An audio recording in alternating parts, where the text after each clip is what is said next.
A typical compulsive American man took a safari to Africa.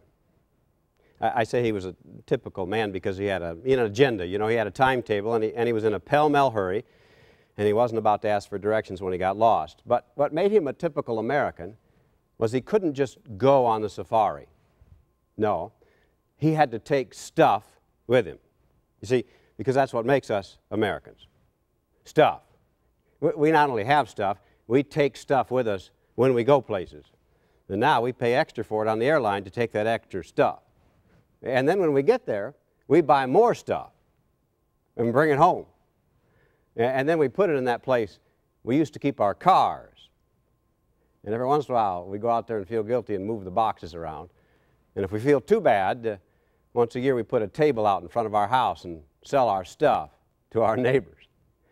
And then we go around the neighborhood and we buy their stuff real cheap. Well, this American had so much stuff, he hired two tribes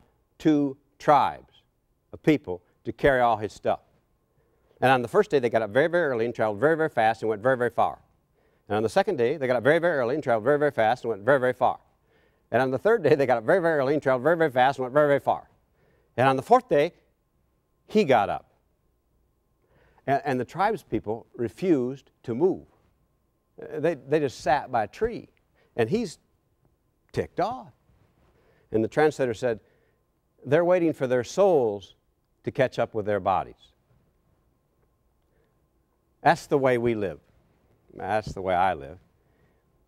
We live in a world that is addicted to busyness. We live in a world that worships at the altar of the superlative. Whatever's bigger, whatever's faster, whatever's newer. Just think about the way we talk to each other. When we greet each other, what do you do? Or what have you done today? Or what have you done lately?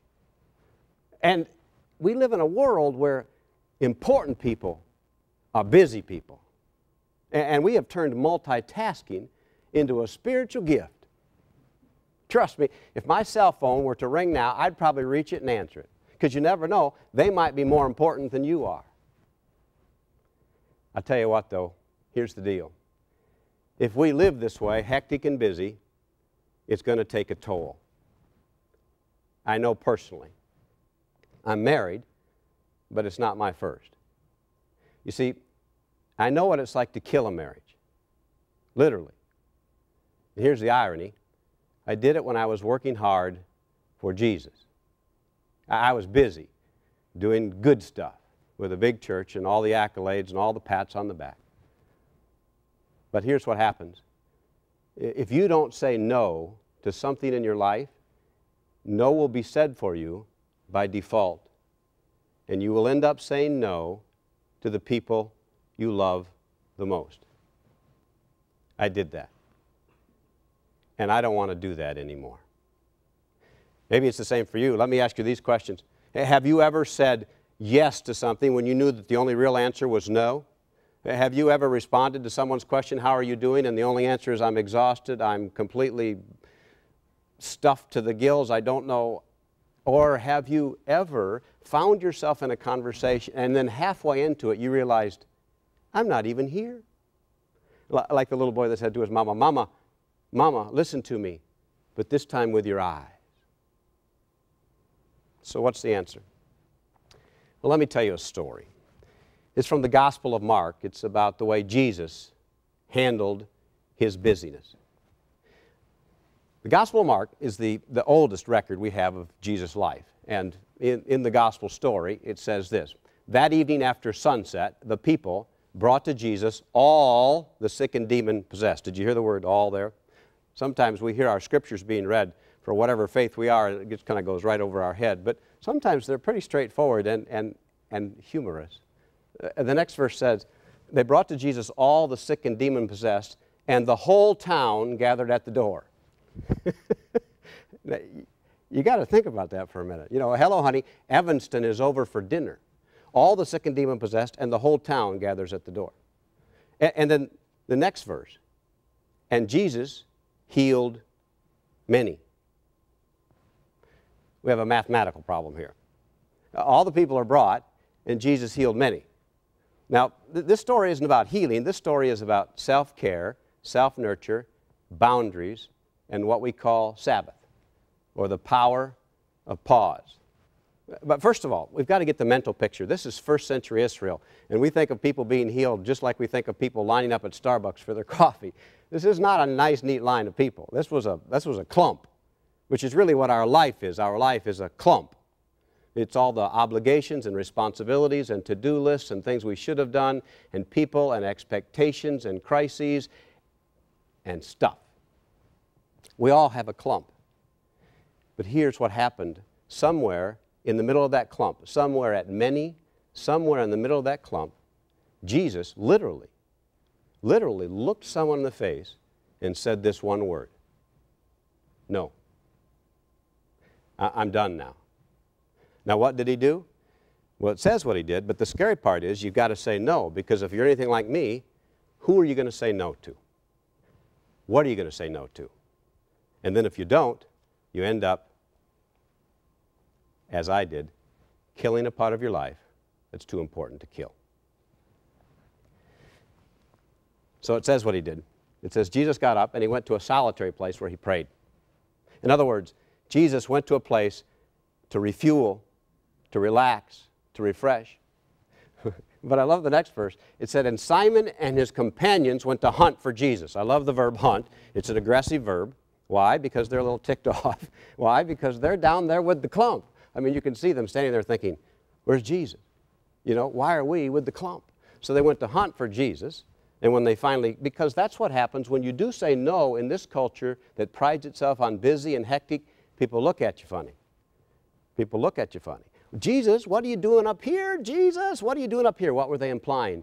Jesus, what are you doing here doing nothing? Jesus, do you want to be a good Messiah or not? Get back down there. People loved you down there. You were doing good stuff down there. You were so impressive, we're going to make a DVD and sell it all over Galilee. And we're thinking if you can be more effective with people, if we all had iPhones in the clump, we could communicate and we could get more stuff done. Jesus, get back down there. Okay. That was kind of a loose translation. But do you want the literal translation? And when they finally found him, they exclaimed, Jesus, everybody is looking for you. Now you tell me that doesn't apply to modern life. You tell me you haven't heard that very question. Everybody is looking for you. Jesus, get back down there. This problem cannot be solved without you. This day cannot go on without you. Get back down there. Well, Jesus is a PR man's nightmare. Everybody's looking for you. And Jesus replied, then let us go somewhere else. Did Jesus give up healing and teaching? No. Did he give up his mission? No. But he was saying this, do you see that clump called my life? Do you know the only reason I make a difference in that clump? Do you know the only reason I have any effectiveness in that clump? Is because there are times when I say no to the clump. In order to go to another space, you see we have two spaces. One is a space where we're productive and active and achieving and busy and we get stuff done.